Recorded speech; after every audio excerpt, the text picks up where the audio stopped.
Rivalité entre l'OGC Nice et l'AS Monaco. Parce que on dit souvent que le derby entre Lyon et Saint-Etienne, c'est le derby le plus proche, mais c'est faux. C'est le derby entre Nice et Monaco, mais parce que Monaco, plus proche au niveau kilométrage. C'est pas la France, entre guillemets, quoi. Oui. Mais dans le championnat de France, le derby le plus proche, c'est entre Nice et Monaco. Bien sûr. Bien sûr. Et parle-nous de cette rivalité. 23 km. La rivalité, en fait, elle existe, mais il n'y a jamais eu de débordement. Bon, déjà, tu sais que je suis un homme du passé, moi, donc... pas du passif. Exactement. Pour reprendre un petit peu, en fait, Nice et Monaco ont rarement habité au même étage. C'est-à-dire que dans les années 50, Nice survolait le championnat. On peut voir les images. Monaco était... Bon, ça, c'est plus tard. Monaco a commencé à gagner des titres dans les années 60. En fait, à chaque fois, on n'a jamais eu... Était très fort en même temps. Très fort en même temps, exactement. Donc... pour revenir, après les années 70, jusqu'à la fin des années 70, c'était Nice qui était le club le plus fort et qui regardait la Côte d'Azur. Ouais, et qui regardait Monaco de haut. Mais il n'y a jamais eu vraiment de... Il y a eu des rivalités, parce que dans les années 70, il y a eu des super matchs. Ah, on en voit là, il y a Toto là. Non, mais là, tu me montres les années 2000.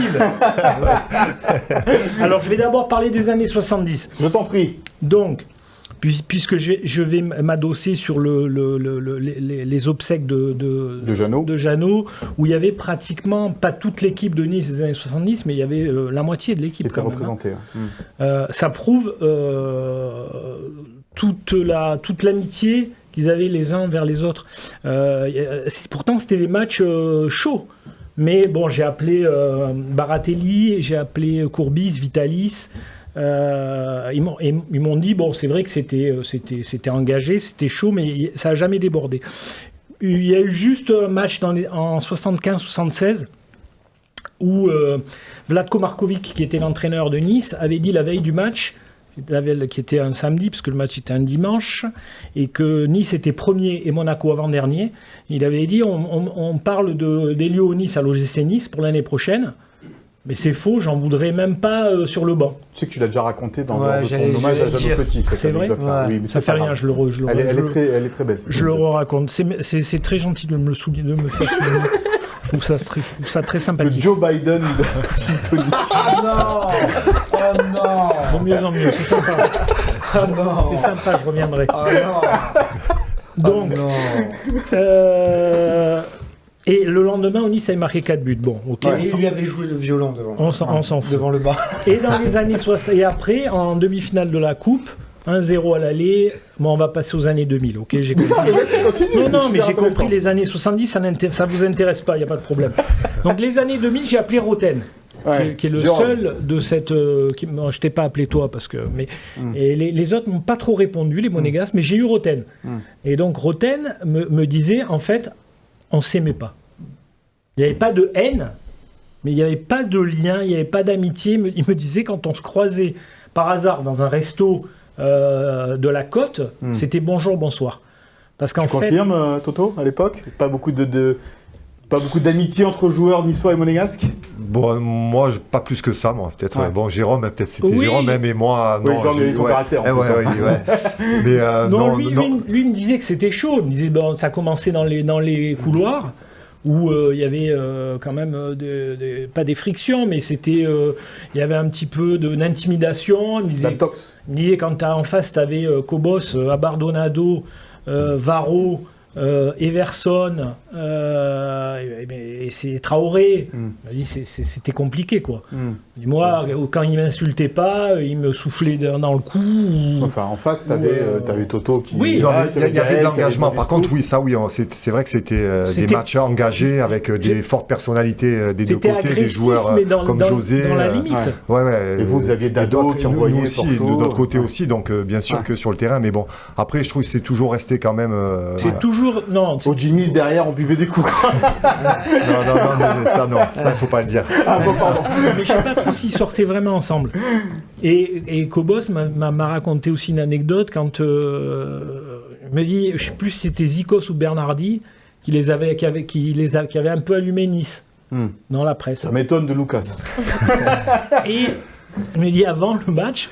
avant l'échauffement, j'avais été vers les Monégasques et je les avais chopés en disant bon, maintenant on est là, on va vous montrer qui on est et ce soir on va voir où sont les hommes. Ouais. Mais Cobos me disait mais c'est un truc, c'était hallucinant de faire ça quoi. Ouais.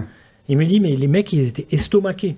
Et en fait, parce qu'en plus tu parlais d'une équipe qui était finaliste de la Ligue des Champions quoi. En plus c'était pareil. Mais en fait c'est Gernot Rohr qui était un guerrier sur le terrain quand il était à Bordeaux. Il aimait remonter l'équipe, c'était lui, il tirait sur la corde, le petit contre le gros, le riche contre le pauvre. Il en faisait des caisses. Et Cobos me disait, c'est vrai qu'il nous remontait. Et que, le riche contre le pauvre, ça c'est terminé maintenant.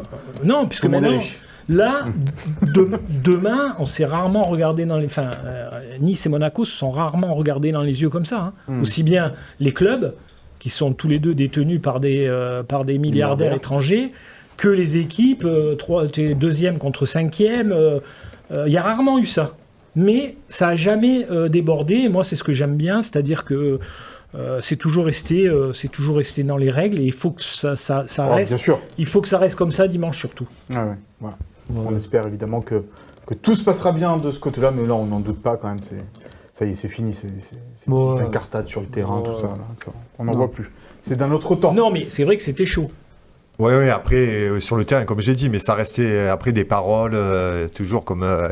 oui. C'est vrai qu'on le voit moins peut-être maintenant, mais oui, après, comme j'ai dit, mais ça restait de l'impact, ça restait... Après, moi, j'ai appelé autant les mecs des années 70 que les mecs des années 2000. Bon, j'en ai eu moins à Monaco qu'à Nice. Ils me disaient, c'est vrai que c'était toujours réglo, il n'y avait pas de soucis, mais c'était un match qu'on préparait différemment.